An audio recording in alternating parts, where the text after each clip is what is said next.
ఎక్కువగా పూజలు చేసే వాళ్ళని దేవుడు ఎక్కువగా కష్టపెడతాడు. ఈ మాట మీరెప్పుడైనా విన్నారా? నేనైతే చాలా సార్లు విన్నాను ఈ మాట చాలామంది అంటంటే. కానీ వాస్తవం ఏంటి అంటే అది నిజం గాదు. కాదు అని కూడా నేను ఖచ్చితంగా చెప్పలేను. ఎవరి నమ్మకం వాళ్ళది కదా! నేనైతే నమ్మను. నేను నమ్మేదేంటి అంటే మన పూర్వజన్మ కర్మ ఫలితాలు ఏవైతే ఉంటాయో అవి మాత్రమే ప్రస్తుతం మన కదలికలపై ప్రభావం చూపిస్తాయి. అంటే మనం సంతోషంగా ఉన్నా, బాధగా ఉన్నా, లేదా మన దగ్గర ఎక్కువ డబ్బు ఉన్నా, లేదా అసలు డబ్బు లేకపోయినా, రిచ్ లైఫ్ అయినా, పూర్ లైఫ్ అయినా ఏదైనా సరే మన పూర్వజన్మ కర్మ ఫలితాలని బట్టే ఉంటది.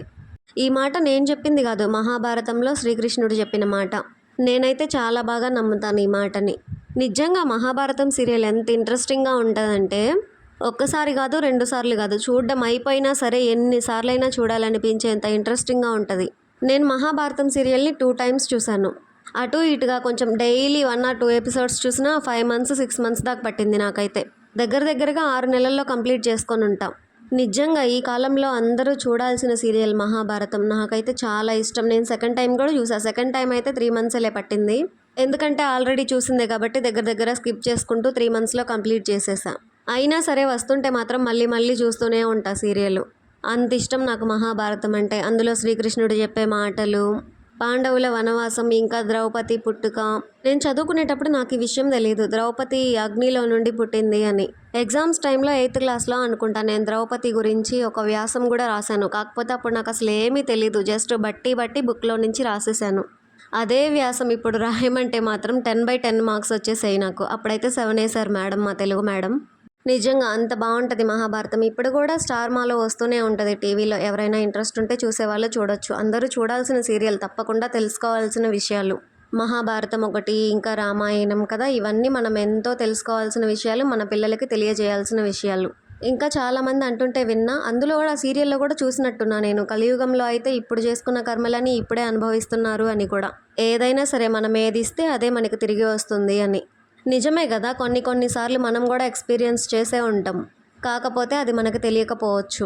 ఒకవేళ తెలియక చేసినా సరే దాని పరిణామం కూడా ఖచ్చితంగా అనుభవంలోకైతే వస్తుంది. ఇంకా తెలిసి చేసే వాళ్ళకైతే చెప్పాల్సిన పని కూడా లేదు. అలాంటి వాళ్ళకి చెప్పాలి అనుకోవడం కూడా మూర్ఖత్వమే అవుతుంది. అవును గదా! ఇంకా నేనైతే మొన్న మా అత్తయ్య వాళ్ళ ఊరొచ్చానని చెప్పాను గదా! అదే నాకు అమ్మమ్మ అవుతుందిలేండి. ఇది ఫ్రైడే తీసిన వ్లాగ్. ఆ రోజైతే అమ్మమ్మ నాకు ఓపిక లేదు, నువ్వే పూజ చేసేయి ఈరోజు అని చెప్పింది. చెప్పాను గదా అమ్మమ్మ నిత్య దీపారాధన చేసుకుంటది ఇంట్లో అని. ఇంకా ఫ్రైడే, సాటర్డే అయితే కొంచెం స్పెషల్‌గా కూడా చేసుకుంటది. అంటే మార్నింగ్, ఈవినింగ్ చేసుకుంటది కంపల్సరీగా. ఇంకా ఫ్రైడే ఏంటంటే తులసమ్మని చక్కగా కడిగి, ఎండిపోయిన ఆకులు, ఇంకా మాలిన్యం ఏమైనా ఉంటే అంతా మొత్తం క్లీన్ చేసేసి, చక్కగా పసుపు రాసి, కుంకుమ బొట్లు పెట్టేసి, ముగ్గేసి, మంచిగా మళ్ళీ పూలు పెట్టి దీపం పెట్టేస్తుంది.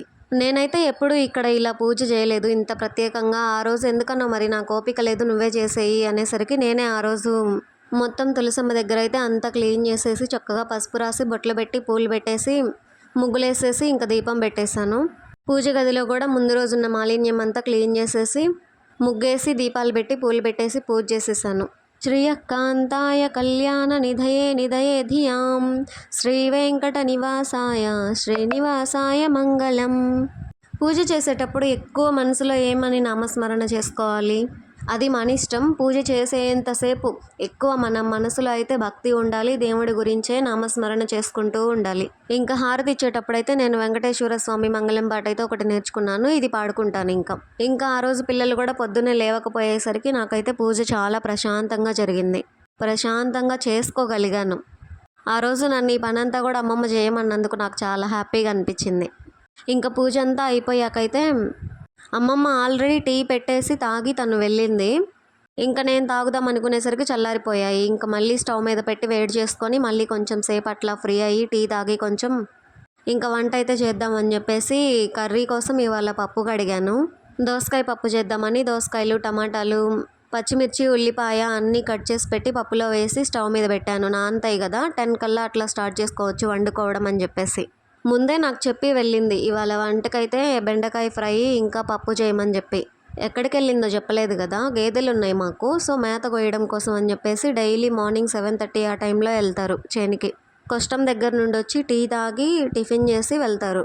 నిజంగా చాలా కష్టపడతారు. ఏ పనిలోనైనా కష్టం ఉంటది. కాకపోతే గేదెలున్నాయి అంటే ఇంకెక్కడికి వెళ్ళే పనుండదు గదా! మార్నింగ్, ఈవినింగ్ పాలు తీసుకోవాలి, మేతేసుకోవాలి. ఇంక అదే పని మీద ఉండాలి.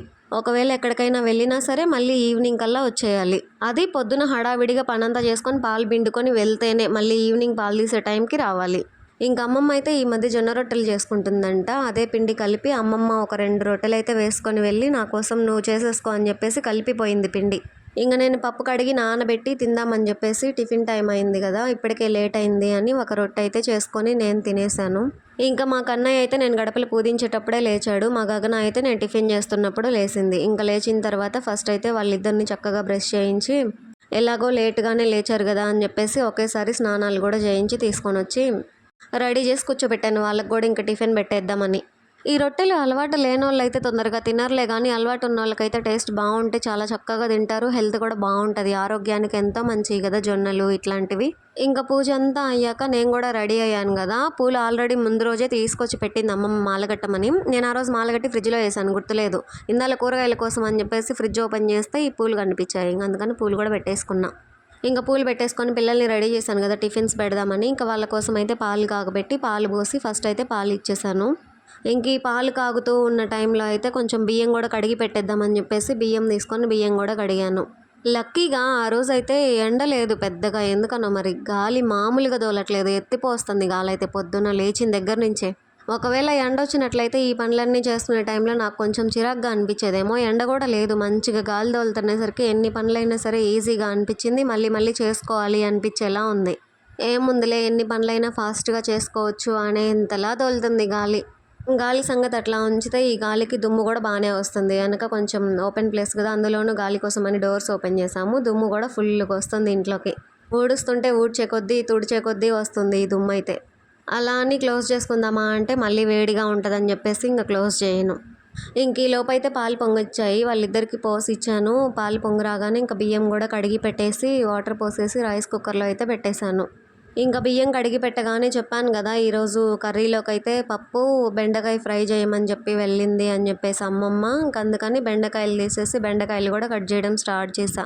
ఇంక ఈ బెండకాయలు కట్ చేయడం అయిపోతే పిల్లలకు గూడా టిఫిన్స్ పెట్టేయొచ్చు. వాళ్ళు టిఫిన్స్ చేసిన తర్వాత మళ్ళీ కర్రీ చేసేసుకోవచ్చు అని చెప్పేసి బెండకాయలు కట్ చేశాను ముందైతే. బెండకాయలు కట్ చేయడంలో కూడా ట్రిక్ ఉంటది తెలుసా? 3, 4 బెండకాయలు కలిపి కట్ చేసుకుంటే ఫాస్ట్‌గా అయిపోతాయి కట్ చేసుకోవడం. అదే ఒక్కొక్కటి అయితే టైం పడతాయి కదా! ఈ ట్రిక్ ట్రై చేయండి నచ్చితే. నేనైతే బెండకాయలని ఎప్పుడు ఇలానే కట్ చేస్తా. 4, 5 పెట్టి ఒకేసారి కట్ చేసుకుంటా. ఫాస్ట్‌గా అయిపోద్ది.